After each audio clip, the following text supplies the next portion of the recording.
Hola, ¿qué tal? Bienvenidos a este tutorial. El día de hoy vamos a hablar sobre la composición y la profundidad de campo en el ámbito de la fotografía. El día de hoy vamos a hablar sobre subtemas, los cuales los hemos desglosado en los más importantes. Así que acompáñenme a continuación a ver cuáles son los subtemas a los cuales nos vamos a referir. Los temas que el día de hoy hablaremos son la composición y profundidad de campo en la fotografía. ¿Qué es la composición en fotografía?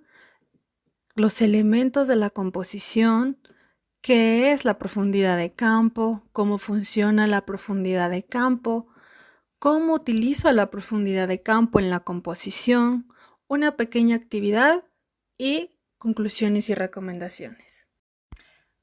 Bueno, como ya sabemos cuáles son los temas que vamos a abordar el día de hoy, vamos a dar una pequeña definición sobre lo que es la composición y la profundidad de campo en la fotografía. Una composición fotográfica se refiere a la manera en que los elementos visuales se organizan dentro de una imagen. Es la forma en que se combinan los elementos como líneas, formas, colores y texturas para crear una imagen visualmente atractiva y equilibrada. La composición fotográfica es una parte fundamental de la fotografía, ya que puede influir en cómo se percibe y se interpreta una imagen por parte del espectador. Listo, está súper entendido lo que es la composición y profundidad de campo en una fotografía, ¿verdad? Ahora, lo siguiente que vamos a escuchar es, ¿qué es la composición en fotografía? Acompáñame. La composición en fotografía se refiere a la organización y disposición de los elementos visuales dentro del encuadre de una imagen. Es la forma en que se combinan y se colocan los diferentes elementos como líneas, formas, colores, texturas y sujetos para crear una imagen visualmente atractiva y equilibrada. La composición es una parte esencial de la fotografía, ya que tiene un impacto directo en cómo se percibe y se interpreta una imagen por parte del espectador. Una buena composición puede hacer que una fotografía sea más impactante, interesante y efectiva para transmitir un mensaje o contar una historia. Ahora veremos cómo funciona la profundidad de campo. La profundidad de campo es determinada por la apertura del diafragma, la distancia focal y la distancia entre el sujeto y la cámara. Una apertura del diafragma menor resulta una profundidad de campo más amplia, mientras que una distancia focal mayor tiene el efecto contrario. Usar estas variables juntas permite una gran cantidad de posibilidades para jugar con la profundidad de campo. Ahora vamos a hablar sobre lo que es la profundidad de campo.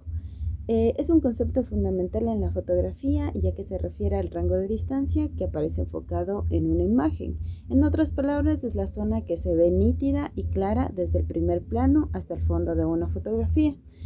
Como ejemplo, vamos a imaginar que estamos fotografiando dos objetos que se encuentran en distintas distancias de ti, y solo el espacio entre un objeto y el otro está enfocado, mientras que lo demás se ve borroso.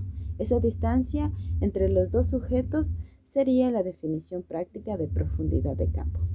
En la profundidad de campo hace referencia a la zona nítida o enfocada. Esto permite al observador enfocarse en un solo punto de la fotografía. Para esta práctica se ve modificado 3 pasos. El primero es el diafragma, que regula la cantidad de luz. Entre menor luz, menor profundidad de campo. Tenemos la distancia de enfoque. La distancia de enfoque es la distancia entre las cámaras. Entre menor distancia, menor profundidad. Menos de 1 metro nos alejamos, se ve con más nitidez. En la distancia focal del lente no es nada más que el zoom. Si el lente tiene una mayor distancia focal, su profundidad es menor. Así su zona se reduce. Como conclusiones y recomendaciones te queremos recordar: primero, aprender sobre la composición, comprender la profundidad de campo, experimentar la profundidad de campo. Te recordamos también que la utilización de profundidad de campo ayuda a que tu imagen tenga efectos más nítidos y enfocados. También jugar con la profundidad de campo ayuda a que tu imagen tenga efectos más creativos y artísticos. Y sobre todo, recordar que la profundidad de campo es la clave para lograr una fotografía impresionante. ¿Qué les pareció todo este tema? Bastante interesante, ¿verdad? Espero de que hayan aprendido mucho durante este tiempo que les dimos sobre una explicación de lo que es la composición y la profundidad de campo en la fotografía. Nos vemos para una próxima. Bye bye.